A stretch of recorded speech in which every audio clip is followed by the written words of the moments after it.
교회에서의 사역을 오늘 지난주에 이어서 계속 말씀드리도록 하겠습니다. 우리 바울과 실라가 바울은 실라와 디모데가 마게도냐에서 내려온 후에 마게도냐에서 있었던 좋은 소식을 듣고 난 후 그는 하나님의 말씀에 붙잡혔다라는 그런 기록이 오늘 5절에 나와 있습니다. 말씀에 붙잡힌 그의 입에서 나온 그 말은 무슨 말이었냐면 예수는 그리스도다라는 그런 말이었죠. 예수가 그리스도라고 하는 이 사실보다 더 귀하고 중요한 사실은 바울에게 없었습니다. 말씀에 붙잡힌 그의 입에서 나오는 그 말은 항상 복음의 본질이었고 그 말대로 바울은 최선을 다해 사역하고자 애를 썼습니다. 바울이 이처럼 자기가 가지고 있었던 이념과 또 가치관 또 세계관이 나를 지배하지 못한 이유는 바로 말씀에 붙잡힌 삶을 살았기 때문이다 라고 오늘 성경은 말합니다. 5절 말씀을 한번 보십시오. 실라와 디모데가 마게도냐로부터 내려오매 바울이 하나님의 말씀에 붙잡혀 유대인들에게 예수는 그리스도라 밝히 증언하니 라고 말합니다. 바울이 하나님 말씀에 붙잡혀서 예수는 그리스도라라고 하는 말을 증거하기 시작했습니다. 우리가 알기에 바울은 어떤 사람을 위한 사도였냐면 이방인을 위한 사도다라고 이렇게 알고 있습니다. 그렇지만 우리가 1차 전도여행, 2차 전도여행을 통해서 계속해서 알 수 있는 사실은 무엇이냐면은 바울이 처음으로 찾아간 곳이 주로 어디였습니까? 회당이었다는 것을 알 수가 있죠. 바울은 유대인들에게 가장 먼저 복음을 전했습니다. 유대인들에게 복음을 그렇게 열심히 간절한 마음으로 전해왔지만 그것은 바울의 어쩌면 짝사랑일 수밖에 없었습니다. 그 유대인들은 도무지 믿지를 않습니다. 그리고 안 믿을 뿐만 아니라 반항하고 대적하고 바울이 복음을 전하는 그 현장 속에서 회방하는 일을 굉장히 일삼았습니다. 바울이 얼마나 가슴이 아팠을까요? 우리가 로마서 말씀을 통해서 알 수 있었던 건 무엇이냐면은 유대인들이 자기의 민족이 예수를 영접하지 않은 그것으로 인하여서 바울이 찢어지는 듯한 마음속에 고통이 있었다라는 것을 우리는 알고 있지 않습니까? 그래서 바울의 그런 마음 가운데에는 늘 언제나 유대인을 향한 마음이 있었고 자기 민족이 복음으로 회복되기를 원하는 그런 마음들이 항상 컸다는 것을 알 수가 있었습니다. 5절에서 바울은 유대인들에게 예수는 그리스도라 말씀에 붙잡혀 그렇게 증언을 했습니다. 결과가 어떤 결과가 나왔을까요? 6절을 보십시오. 그들이 대적하여 비방하거늘 바울이 옷을 털면서 이르되 너희 피가 너희 머리로 돌아갈 것이요 나는 깨끗하니라 이후에는 이방인에게로 가리라 하고 라고 말합니다. 바울은 유대인들에게 욕설을 듣습니다. 말씀에 붙잡혀 하나님의 말씀을 증거했더니 유대인들에게서 돌아오는 것은 무엇이냐면은 바울을 향한 욕설이었습니다. 어떤 욕설이었을까요? 유대인들은 왜 이렇게 바울을 비방했을까요? 우리 낮예배 때 우리 전했던 것처럼 유대인들에게는 무엇이 있었냐면 돌뿌리가 있었습니다. 그리스도라고 하는 말씀이라고 하는 예수라고 하는 또한 율법이라고 하는 귀한 것이 있었음에도 불구하고 그것이 오히려 하나님께 나아가지 못하는 돌뿌리가 되고 말았던 것입니다. 그래서 유대인들은 바울을 향하여 비방을 했고 바울은 어떻게 했습니까? 옷에 먼지를 털면서 그곳을 떠났다라고 말을 합니다.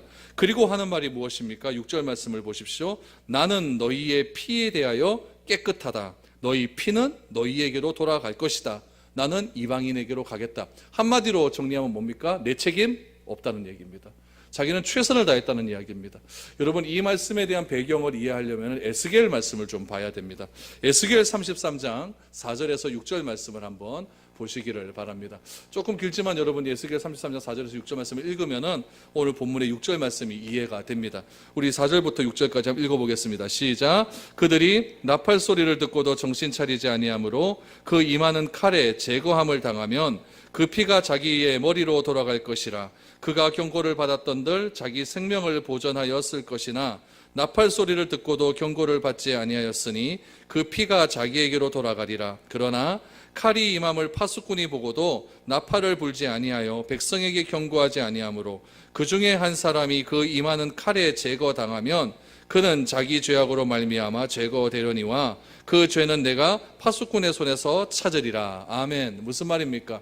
파수꾼이 있습니다. 적군이 오는 것을 망대에서 올라가서 관찰하는 파수꾼이 있죠. 근데 적군이 막 쳐들어오는데 파수꾼이 그 적군이 쳐들어오는 것을 보고 아무 말도 안 하는 겁니다. 아무 말도 안 해서 성 안에 있는 백성이 죽게 되면 그 책임은 누구한테 있을까요? 파수꾼에게 있다는 겁니다.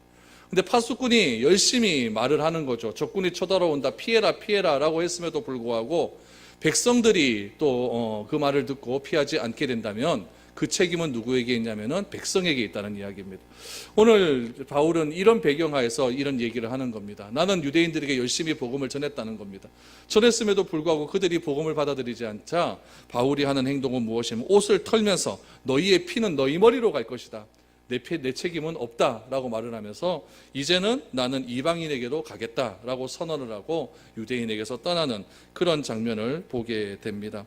여러분, 분명히 기억해야 될 것은 그리스도인에게는 사명이 있다는 겁니다. 내 주변에 내 이웃에게 복음을 전했는데 그 복음을 받아들이지 않는다고 한다면 그것은 그 사람에게 책임이지만 내가 복음을 전할 기회가 충분히 있었음에도 불구하고 그들에게 복음을 증거하지 않는다면 그 책임은 하나님께서 나에게 찾을 수도 있다는 것을 우리 예수기의 말씀을 통해서 우리에게 경고하고 있습니다. 여러분, 우리가 복음 증거하고 양육 훈련하는 것은 우리 그리스도인이 행해야 될 반드시 큰 사명이라는 것을 깨달으시고 항상 복음 증거 훈련하는데 여러분 최선을 다할 수 있는 우리가 되어야 할 것입니다. 바울은 유대인들에게서 이제 먼지를 털고 떠나갔습니다. 떠나가고 어디로 갔을까요? 7절에서 8절 보십시오. 거기서 옮겨 하나님을 경외하는 디도 유스도라 하는 사람의 집에 들어가니 그 집은 회당 옆이라. 또 회당장 그리스보가 온 집안과 더불어 주를 믿으며 수많은 고린도 사람도 듣고 많이 세례를 받더라 라고 말합니다. 바울이 유대인들과의 사이에서 이제 떠나간 후에 바울이 찾아간 곳은 어디였냐면은 디도 유스도라고 하는 헬라인의 집에 찾아갑니다. 헬라인은 그리스 사람이죠. 그리스 사람의 집에 찾아갔어요. 근데 그 집이 어디에 위치해 있었냐면은 회당장 옆집이었다는 이야기죠. 옆집에 살다 보니까 회당장이 이 유스도의 집에 자주 놀러를 왔던 것 같아요. 이 유스도의 집에서 자주 놀러 온 것을 바울이 본 겁니다. 봐가지고 그리스보에게, 회당장 그리스보에게 복음을 전했다는 이야기죠. 복음을 전하자 이 회당장 그리스보가 예수를 믿게 되었다라고 선언하고 있습니다.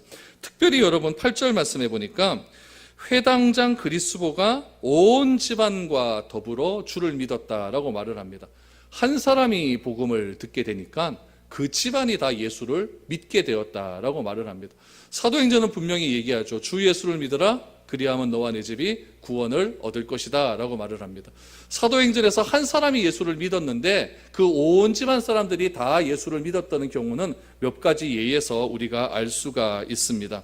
고넬료의 집이 그러지 않습니까? 고넬료의 집이 베드로를 청해서 베드로가 고넬료의 집에 갔더니 고넬료가 이미 자기 집안 사람들과 친구들을 다 모아놓고 있지 않습니까?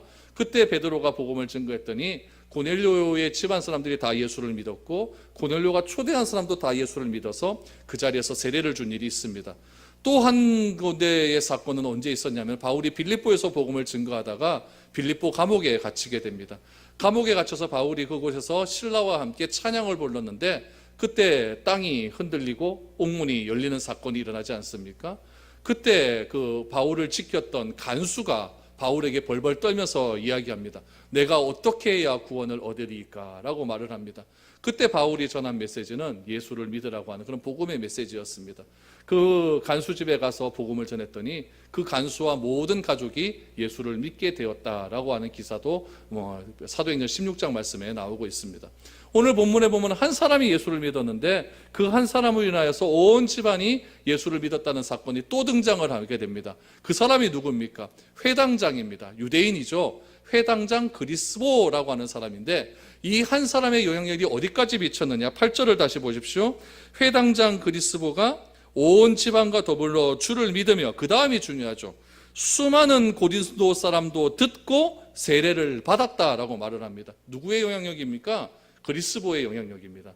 중요한 위치에 있고 높은 직위에 있는 사람 한 사람이 예수를 믿음을 통하여서 그로 인하여 고린도의 많은 사람들이 예수님을 믿게 되었다라고 말을 하고 있습니다.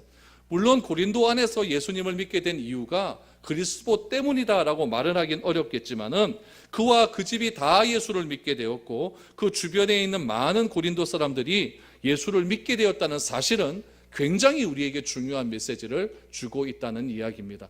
내가 예수를 믿었다면은 그 예수 믿은 것이 나로 인하여서 증거가 되어지고 영향력이 발휘되어져야 된다는 것을 우리는 그리스도를 통해서 알게 됩니다. 바울은 이렇게 가는 곳마다 복음을 증거했습니다. 가는 곳마다 놀라운 전도의 역사가 나타났습니다. 그러면 여러분, 바울의 기질상, 바울의 성격상 결과를 봐야만 끝장이 나는 그런 바울의 성격상 이 고린도 지방에서 더 열정을 가지고 복음을 증거할 것 같은데, 여러분 9절과 10절 말씀에 보면은 바울의 연약한 마음이 등장을 하게 됩니다. 여러분 9절과 10절 말씀을 한번 보십시오. 밤에 주께서 환상 가운데 바울에게 말씀하시되 두려워하지 말며 침묵하지 말고 말하라. 내가 너와 함께 있음에 어떤 사람도 너를 대적하여 해롭게 할 자가 없을 것이니 이는 이 성 중에 내 백성이 많음이라 하시더라. 저는 이 9절과 10절 말씀이 고린도 지역에 도착하자마자 임했던 하나님의 말씀으로 보고 있습니다. 그런 편이 훨씬 더 이 문맥상으로 보면은 자연스럽습니다. 바울이 고린도까지 오게 된 과정을 한번 보시기 바랍니다. 1차 전도 여행 끝나고 2차 전도 여행을 시작할 때 동기가 무엇이었냐면은 1차 전도 여행 때 다녔던 그 지역을 다시 한번 다녀보자는 거였죠. 그래서 그 지역에 있는 사람들을 다시 한번 잘 예수를 믿나 안 믿나 점검하자는 것이었습니다. 그래서 출발한 것이 2차 전도 여행이었습니다. 열심히 터키 지방, 소아시아 지방으로 복음을 증거하고 있는데 갑자기 마게도냐 사람 하나가 환상을 보게 되죠. 건너와서 우리를 도우라라고 하는 환상을 보게 됩니다. 그럼 여러분, 바울의 원래 계획은 소아시아 지역으로 터키 지방으로 돌아다니면서 이 복음을 증거하고 싶었는데, 바울이 지금 유럽으로 건너간 것은 바울의 계획이 하나도 없습니다. 누구의 계획이냐면 하나님의 계획 때문에 바울이 유럽으로 건너갔어요. 그럼 바울이 기대하는 것은 무엇일까요? 내가 계획해서 내가 무엇인가를 하려고 했을 때 고난이 오면 내가 부족해서 그랬다라고 결론 지으면 그만 아니겠습니까? 근데 유럽으로 건너가서 바울이 지금 당하는 괴로움과 고난은 수도 없이 많이 당하게 됩니다. 빌립보에서 감옥에 들어가지 않습니까? 감옥에 들어가다 바울이 간 곳은 데살로니카입니다. 데살로니카에서 복음 증거하다 닥친 건 무엇이었어요? 동네 깡패들이 와서 바울을 막 때리려고 하지 않습니까? 도망갑니다. 어디로 도망갔어요? 베레아에 도망갔어요. 베레아는 데살로니카 사람들보다 훨씬 신사적이고 하나님의 말씀을 받는 태도가 너무 좋았습니다. 바울은 생각하는 거죠. 이곳이 하나님이 원하시는 곳이구나. 순조롭게 복음을 전했는데 갑자기 데살로니카 깡패들이 베레아까지 쫓아오는 겁니다. 바울이 밤중에 도망칩니다. 도망친 곳이 어디예요? 아덴으로 도망쳐요. 일행과 같이 도망치는 것이 아니라 혼자 도망쳐서 아덴으로 옵니다. 아덴에 왔더니 철학자들이 있어요. 그래서 철학자들과 논쟁을 합니다.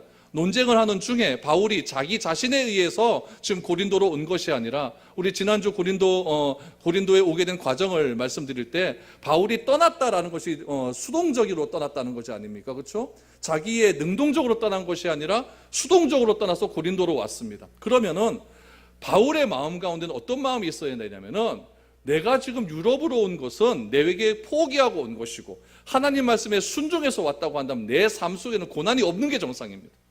순종했는데 행복한 일이 벌어져야 되죠. 복음 증거하면 복음 증거하는 대로 열매가 팍팍 맺혀져야 되죠. 증거하는 곳곳마다 뭐가 나타나냐면 깡패들이 나타나고 감옥에 들어가고 안 좋은 일만 계속 생기게 되는 겁니다. 그 일이 지금 도시마다 계속 반복되어져 가는 거예요. 그러다가 고린도에 도착했어요. 바울의 마음 가운데 두려움이 싹쓰기 시작하는 거죠. 고린도에서는 어떤 일이 일어날까? 그때 하나님이 나타나시는 겁니다. 여러분, 이것이 하나님이 원하시는 길이에요. 나타나셔서 무엇이라고 이야기합니까? 9절 말씀해 보니까 세 가지를 이야기합니다. 두려워하지 말아라, 침묵하지 말아라, 그리고 말해라. 이 세 가지를 이야기합니다. 두려워하지 말고 침묵하지 말고 말할 수 있는 근거가 어디에 있습니까? 그 뒤에 보니까 내가 너와 함께 하리라. 아멘. 이거면 끝난 겁니다. 하나님이 함께 하신다고 하는데 너는 두려워할 필요 없다. 하나님이 함께 하시니까 너는 침묵하지 말아라. 하나님이 함께 하시니까 너는 말해라는 거죠. 그러면서 더 멋진 말이 나옵니다. 바울 마음 가운데 두려웠던 마음은 무엇이냐면 그동안 당했던 고난들이에요. 2차 전도여행을 하면서 수없이 나가는 고난들이고 매맞음이었습니다. 그런데 10절 말씀해 보니까 너를 대적하여 해롭게 할 자가 이제는 없다는 겁니다. 얼마나 경우에 맞는 말씀이겠습니까? 저는 여러분들이 가는 길마다 하나님의 이런 메시지가 있을 수 있기를 축복합니다. 내가 어떤 선택의 기록에 있었을 때 내가 무엇인가 결정을 해야 되는데 도무지 나의 힘으로는 될 것 같지 않고 하나님께 간절히 기도하고 말씀을 보면서 하나님께서 주신 말씀 붙들고 내가 이 길로 가려고 하는데 도무지 일이 되지 않는 겁니다. 폭풍우가 밀려와요. 고난이 와요. 어려움이 와요. 하나님 말씀에 순종해서 했는데, 기도하고 있는데 왜 나에게 이런 일이 왔었을까? 그때 주저앉아 있을 때 하나님의 메시지가 여러분들 가운데 임할 수 있기를 바랍니다. 두려워하지 말아라. 두려워하지 말아라. 침묵하지 말아라. 말하지 말아라. 그리고 말해라. 담대하게 말해라. 내가 너와 함께 하겠고 다시는 너를 대적할 자가 없으리라. 그리고 바울에게 하는 말씀이 무엇입니까? 고린도 이성에는 내 백성이 많다, 이거예요. 여기서 말하는 이 백성이라는 단어가 굉장히 중요합니다. 여기서 말하는 백성이라고 하는 말은 일반 보편적인 사람을 이야기하는 것이 아니에요. 특별히 하나님께서 선택하여 부른 자, 이걸 백성이라 그래요. 이 선택하여 부른 자가 헬라어로 무엇입니까? 에클레시아 아닙니까? 이 에클레시아를 우리는 교회라고 부릅니다. 하나님께서 이 성중에 내 백성이 많다는 이야기는 이 성중에 내 교회가 많다는 이야기입니다. 누구를 통해서 이 교회가 발굴된다는 이야기예요? 바울을 통해서 발굴될 거니까 너는 두려워하지도 말고 떨지도 말고 담대하게 말해라. 내가 너와 함께 할 것이다. 너를 대적하는 자가 이제는 없을 것이다. 이제는 이곳에 내 백성이 많으니까 너는 열심히 담대하게 복음을 증거해라 라고 말을 하는 겁니다. 바울이 거기서 힘을 얻는 겁니다. 아멘. 우리 사역 가운데도 이런 일들이 너무나 많이 있다는 이야기예요. 얼마나 힘들고 얼마나 괴롭습니까? 하나님께서 말씀 속에 나타나셔서 두려워하지도 말고 침묵하지도 말고 말하라라고 말씀하고 있습니다. 여러분, 이런 삶에 이런 하나님의 귀한 메시지가 우리 가운데 흘러차고 넘쳐날 때에 하나님의 놀라운 은혜가 임하게 되는 것입니다. 그 말씀에 바울은 힘을 얻습니다. 여러분, 바울이 힘들고 어렵고 결단력 있고 정말 강한 그런 결과 중심의 목적 중심의 사람이었지만 바울도 마음 가운데는 연약함이 있었고 바울도 마음 가운데는 주저앉고 싶은 그런 마음이 있었습니다. 그때 바울이 도움을 받고 청하는 사람들, 힘을 얻을 수 있었던 이유는 사람의 힘이 아닙니다. 어떤 사람의 말이 아니고 어떤 돈의 힘이 아니고 권력의 힘이 아니라 오로지 하나님의 말씀의 힘을 인하여서 그는 담대하게 고린도에서 사역을 할 수 있었습니다. 그 사역의 기간이 얼마나 됩니까? 오늘 11절 말씀해 보니까 1년 6개월이었습니다. 다른 지방은 다 얼마 안 있었어요. 몇 달 못 있었어요. 며칠을 못 있었어요. 데살로니가 같은 경우는 여러분 얼마 있지 못해서 깡패들 때문에 쫓겨나지 않습니까? 그런데 바울은 고린도에서 1년 6개월을 있을 수 있었던 이유는 무엇이냐면은 환상 속에 나타난 하나님의 그 말씀을 붙들고 그는 담대하게 나아갈 수 있었기 때문에 그렇다는 겁니다. 11절을 보십시오. 1년 6개월을 머물며 그들 가운데서 하나님의 말씀을 가르치니라. 뭐 했습니까? 하나님의 말씀을 가르쳤다는 이야기입니다. 이것이 중요해요. 여러분, 고린도 지방에서 바울이 전도한 사람이 몇 명일까요? 모릅니다. 꽤 많았을 거예요. 근데 그 많은 사람을 다 가르쳤을까요? 그렇진 않습니다. 여러분, 전도한 사람들 중에 몇몇 사람을 양육했을 겁니다. 그 몇몇 사람을 몇 년을 했냐면 1년 6개월을 양육을 했다는 이야기죠. 그 1년 6개월을 매일같이 그 사람과 만나서 복음을 증거했다고 한다면 그 사람은 충분히 하나님의 말씀을 듣고 변화되는 시간으로서는 충분하다는 이야기입니다. 저는 이곳에서 예배드리는 분들 중에서 저와 함께 교회를 시작하신 분은 딱 6분밖에 없습니다. 박장로님 가정하고 배 집사님 가정하고 배은숙 집사님 그리고 최보람 자매 딱 6명 아닙니까? 나머지 분들은 다 그 이후에 오신 분들입니다. 교회에 오셔서 정을 붙이고 또 사람을 사귀는 일이 쉬운 일이 아닙니다. 특별히 여러분 나이가 점점 들어가면서 전혀 낯선 곳에 와가지고 그런 사람들과 사귐을 하려는 것은 결코 쉬운 일이 아닙니다. 왜냐하면 사귄다는 것은 내가 낮아질 때 사귀어질 수 있는 것이지 내가 그 사람들과 원래 있던 사람들과 높은 직위 위에 있으면서 내가 사귀어 간다는 것은 쉽지 않은 일이기 때문에 그렇습니다. 성격이 좋은 분들은 누가 뭐라 해도 다 어울릴 수가 있죠. 성격 쾌활하고 나단거리는 분들은 다 그럴 수 있습니다. 그러나 여러분, 내성적인 분들은 자기를 알아주고 자기에게 다가가기까지 꽤 많은 시간이 걸리게 됩니다.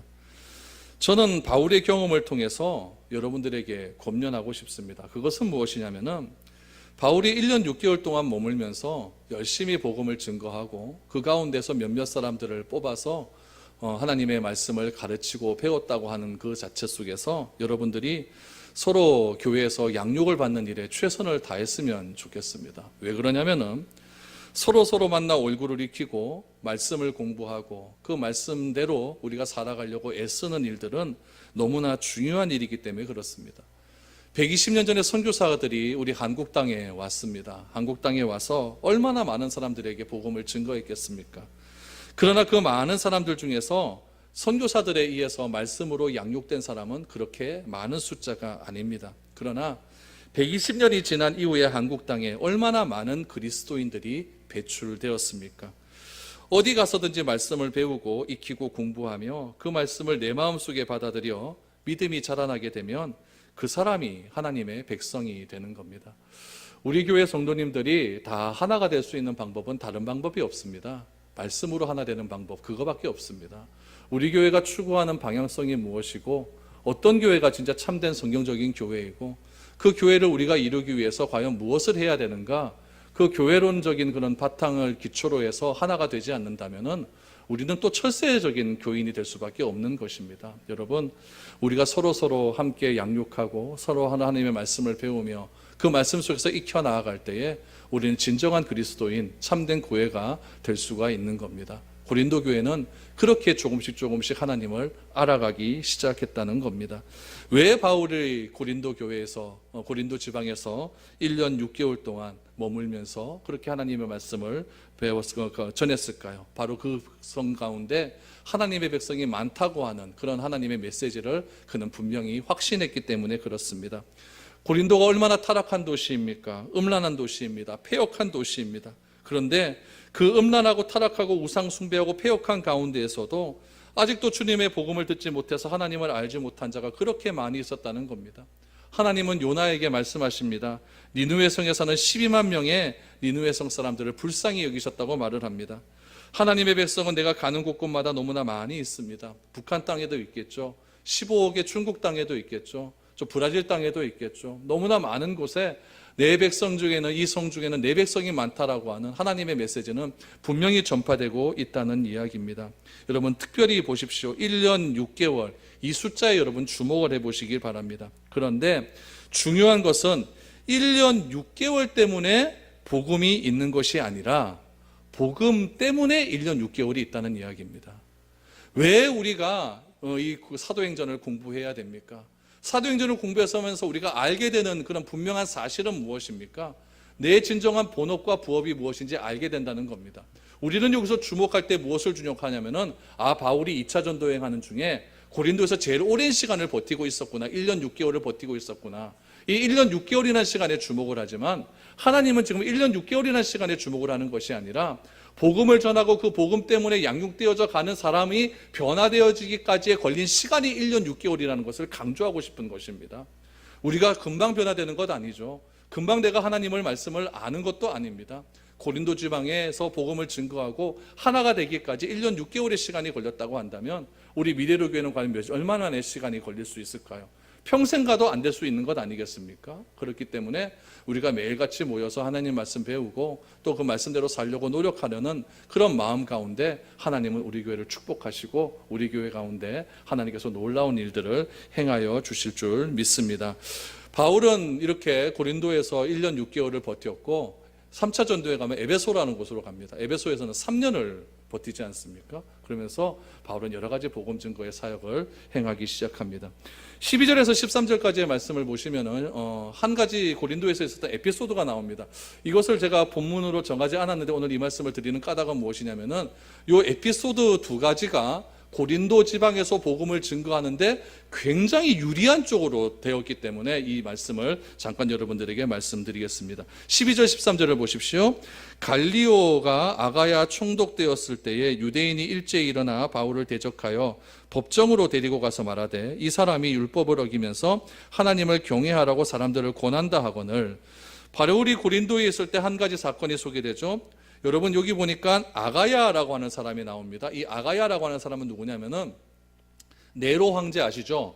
네로 황제의 선생님이 세네카라고 하는 사람입니다. 세네카 여러분 많이 들어보셨을 거예요. 세네카라고 하는 사람인데 이 세네카의 동생이 누구냐면은 아가야입니다. 그러니까 네로 황제의 선생님의 동생 친인척이죠, 그렇죠?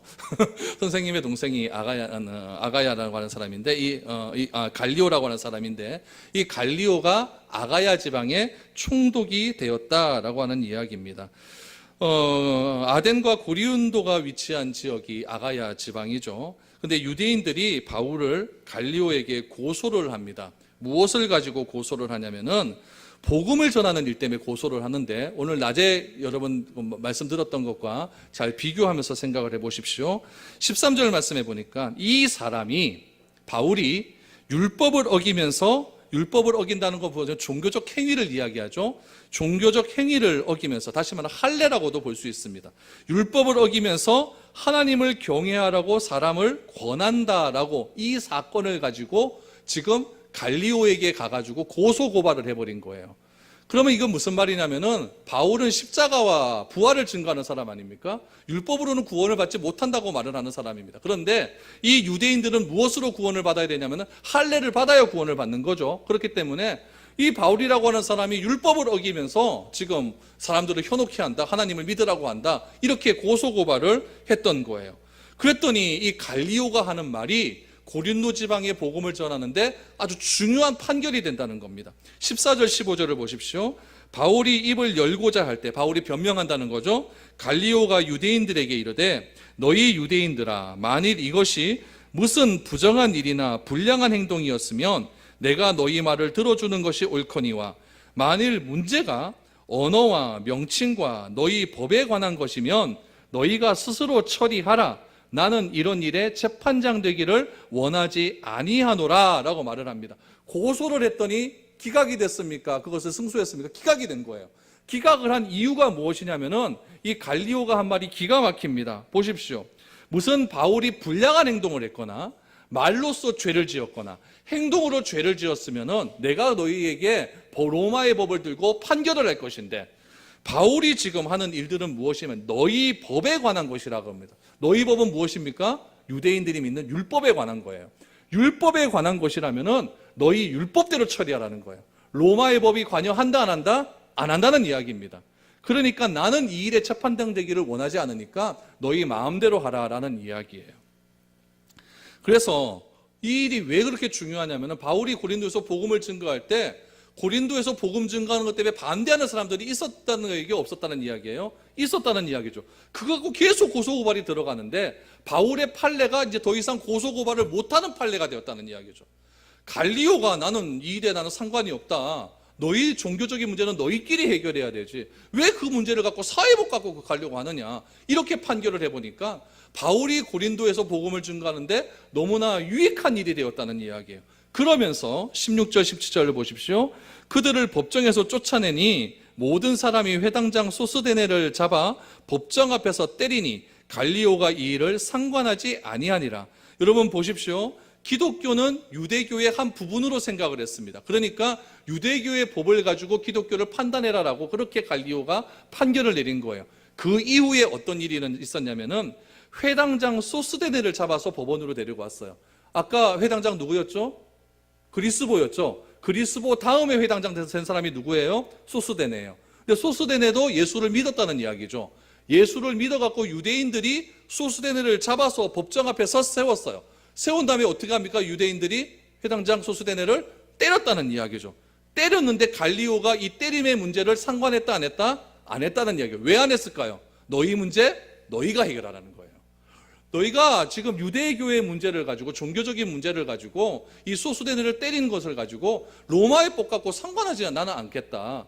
너희들이 이 종교의 법은 너희 법끼리 너희들이 알아서 하라. 이렇게 판결을 내리고, 소스데네가 맞은 것은 안타깝지만 이 사건으로 인해서 바울이 고린도에서 복음을 증거하는 것이 굉장히 자유롭게 되었다는 것을 우리는 알게 된다는 이야기입니다. 여러분, 하나님 나라는요 이렇게 확장이 되어져 가는 거예요.